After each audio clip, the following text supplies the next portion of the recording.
अनपेक्षित प्रेम भाग 11। सकाळी पक्ष्यांच्या किलबिलाटाने सूरजला जाग आली। आदल्या दिवशी खूप चालल्यामुळे सर्वांना गाढ झोप लागली होती। त्याने सर्वांना उठविले। रात्रीच्या अंधारात जागा नीट दिसली नव्हती। आता सकाळी लक्षात येत होते, खरेच महेंद्रसिंहाला या जंगलाची चांगली माहिती असणार, त्याशिवाय अशी चांगली जागा रेस्ट घ्यायला सापडली नसती हे आदिनाथच्या लक्षात आले। महेंद्रसिंह अंघोळ करून तेथे आला। दादासाहेब, तुम्ही झोपलात कधी आणि उठलात कधी? काहीच समजले नाही, किरण म्हणाला। रात्री किती उशिरा झोपलो तरी पहाटे उठायची सवय आहे आम्हाला। मला तर हाक मारल्याशिवाय जागच येत नाही, किरण म्हणाला। दादासाहेब, आता पुढचा प्लॅन काय? आदिनाथने विचारले। लवकर आवरून पुढे जायचे। म्हणजे इथे आज राहायचे नाही? वैभवने विचारले। राहण्यासाठी पुढे एक चांगली जागा आहे, 2 तास लागतील तेथे पोहोचायला। म्हणजे आता लवकर आवरते घ्यायला पाहिजे, सूरज म्हणाला। हो, तेच चांगले होईल, महेंद्रसिंह म्हणाला।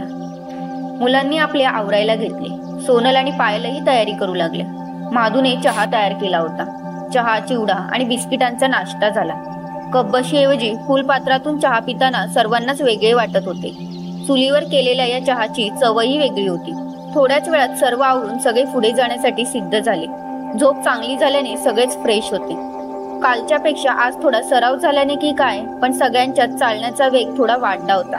महेंद्रसिंह म्हणाल्याप्रमाणे 2 तासांच्या अवधीतच त्यांना पाहिजे त्या ठिकाणी सर्वजण पोहोचले होते। जागा अतिशय सुंदर होती। खळखळत वाहणारी नदी, एका बाजूला उंच उंच डोंगर, दुसऱ्या बाजूला फळाफुलांनी बहरलेली झाडे। इथे या उंचवट्यावर राहायचे आहे। ही जागा मी मुद्दाम निवडली आहे। आतापर्यंत न दिसलेले प्राणी तुम्हाला इथून व्यवस्थित दिसतील। हा पाणवठा प्राण्यांचा आवडता असावा। आम्ही नेहमी इथे एखादा दिवस काढतोच, महेंद्रसिंहने सांगितले। महेंद्रसिंहने निवडलेले हेही ठिकाण आवडण्यासारखेच होते। एखाद्या झाडावर मचाण बांधावे तसा नैसर्गिक प्रशस्त असा उंचवटा होता। सर्वांना पुरेशी जागा होती। सरकार, जेवण काय करू? माधू, तू भात टाक, मी पाणकोंबड्या घेऊन येतो। आम्ही येऊ? देवीदासने विचारले। तुमच्यापैकी दोघे या, सर्वांची काही आवश्यकता नाही। महेंद्रसिंहाबरोबर वैभव आणि देवीदास गेले। थोड्याच वेळात 2 पाणकोंबड्या घेऊन महेंद्रसिंह परतला। माधू, खाली नेऊन साफसूफ करून आण। जी सरकार, आता आणतो समज व्यवस्थित करून, असं बोलून माधू त्याच्या कामाला लागला। आता यावेळी प्राणी येणार नाही तिथे। दुपार टळून गेली की प्राणी येण्यास सुरुवात होईल। कोणते प्राणी दिसण्याची शक्यता आहे? पायलने विचारले। गवे, हरिण, मोर, भेकर आणि नशीब असेल तर एखादा वाघ। वाघ? त्याने आपल्यावर हल्ला केला तर? सोनलने प्रश्न केला। एकतर तसे होणार नाही, एवढ्या माणसांवर वाघ समोरून येऊन हल्ला करणार नाही। आणि दुसरी गोष्ट म्हणजे माझ्याकडे पिस्तूल आहे। आता आम्ही नदीकडे गेलो तर चालेल ना? देवीदासने विचारले। हो, जरूर जा, फक्त एकटे कुठे जाऊ नका। सगळे नदी किनारी गेले। नदीत पाय सोडून बसायला पायलला खूप आवडले। ती आणि सोनल तेथे बसले। बाकीचे नदीत उतरले। वैभव नेहमीप्रमाणे त्याच्या हँडीकॅमने शूटिंग करीत होता। एकमेकांच्या अंगावर पाणी उडवण्यात सर्वांना मज्जा आली। पायल आणि सोनलही चिंब भिजल्या। वेळ कसा गेला समजले नाही कोणाला। सूरजने जेवणासाठी सर्वांना हाक मारली। पत्रावळीत भात आणि पाणकोंबडीचा रस्सा होता। मी कधी पाणकोंबडी खाल्ली नाही, किरण म्हणाला, आणि त्याच्या बोलण्याला सर्वांनी दुजोरा दिला। खाऊन तरी बघा काय टेस्ट आहे ती। पुन्हा आम्हाला पाणकोंबडी आणायला पाठवाल तुम्ही सगळे, महेंद्रसिंह हसत म्हणाला। मनाची तयारी करून किरणने पहिला घास घेतला। त्याला चव आवडली। त्याची पसंती मिळताच इतरांनीही खाण्यास सुरुवात केली। बघता बघता मटण आणि रस्सा संपले। जेवण झाल्यावर सर्वजण झाडाखाली जागा बघून लवंडले। थोड्या विश्रांतीची गरज होती त्यांना। एका झाडाखाली सूरज, सोनल आणि पायल होते। तिघे गप्पा मारित होते। सोनल, कसे वाटले तुला आमचे गाव? सूरज, गाव तर बरे आहे। आवडले ना? मग आता काय म्हणणे आहे? सूरज, अरे मी नाही राहू शकणार तिथे, सॉरी पण। हो, मी कशी समजावून सांगू तुला? तुमच्या घरचे वातावरण आणि मी ज्या वातावरणात लहानाची मोठी झाली ते खूप वेगळे आहे। मी नाही ऍडजस्ट करू शकणार। माझ्यासाठीही नाही, तुझ्यासाठी दुसरे काही करायला सांग, पण प्लीज तू तुझा विचार सोड। म्हणजे आपण जेथे होतो तेथेच आहोत। इथे आणून काहीच फायदा झाला नाही, हताश होत सूरज म्हणाला। पायल, तुलाही आवडले नाही आमचे गाव? सूरज, तुमचे गाव छान आहे, तूही सोनलला समजून घे। ती म्हणते तेही बरोबर आहे। 1-2 दिवसांसाठी राहणे आणि कायमचे राहणे यात फरक आहे। मला कळते ग सगळे, पण मी तरी काय करू? आमच्या आबासाहेबांनी मला डॉक्टर केले निव्वळ आमच्या गावासाठी। मी त्यांचा अपेक्षाभंग कसा करू? तूच सांग। तुझेही बरोबर आहे सूरज, यातून मार्ग सहज सापडेल असे नाही। तुमच्या दोघांपैकी कोणीतरी एकाने ऍडजस्ट केलेच पाहिजे, त्याशिवाय तुमचा प्रश्न सुटणार नाही. तुला काय वाटते पायल, कोणी ऍडजस्ट करावे? सोनलने सरळ प्रश्न केला.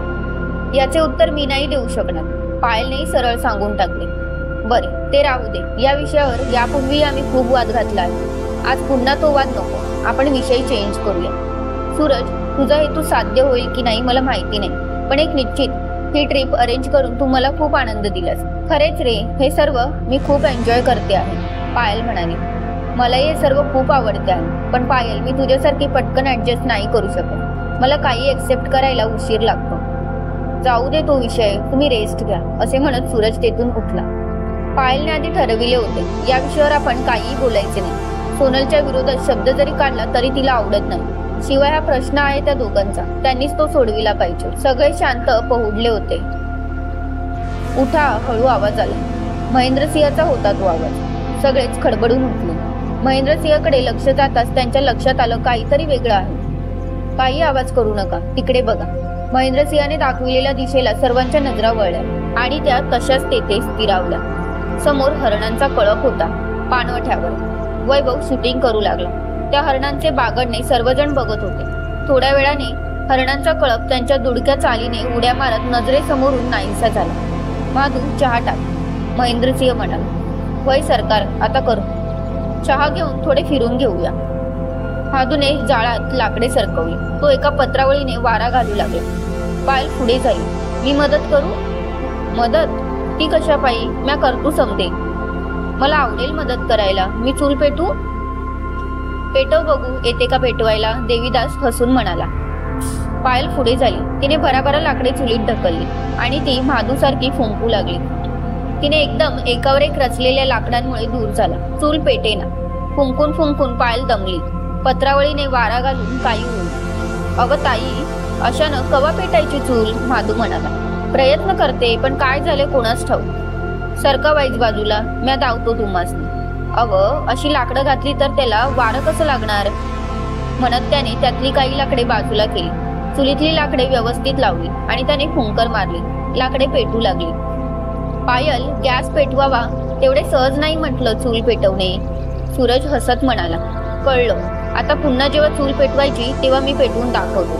आता सगळ्यांनी मिळून हसू नका. पायल म्हणते ते खरे आहे. मी नंतर पेटवेल चूल, म्हणत किरण हसत सुटला. सारेच हसू लागले. हसा, मोठ्याने हसा, पण जेव्हा मी चूल पेटवेन तेव्हा समजेल तुम्हाला. तोंड फुगून पायल म्हणाली. यार, का उगाच बिचारीवर हसता? तिने निदान प्रयत्न तरी केला होता. सोनलने पायलची बाजू घेतली. श्रोतहो, या कथेचा पुढचा भाग पाहण्यासाठी खाली दिलेल्या लिंकवर क्लिक करा. इथे तुम्हाला पुढचा भाग मिळून जाईल. तसेच चॅनलवर नवीन असाल तर चॅनलला सबस्क्राईब करा आणि पुढील व्हिडिओचे नोटिफिकेशन त्वरित मिळण्यासाठी बेल बटन ऑन करा. कथा आवडली असल्यास लाईक, शेअर आणि कमेंट करा. तुमचा प्रतिसाद आमच्यासाठी खूप महत्त्वपूर्ण आहे.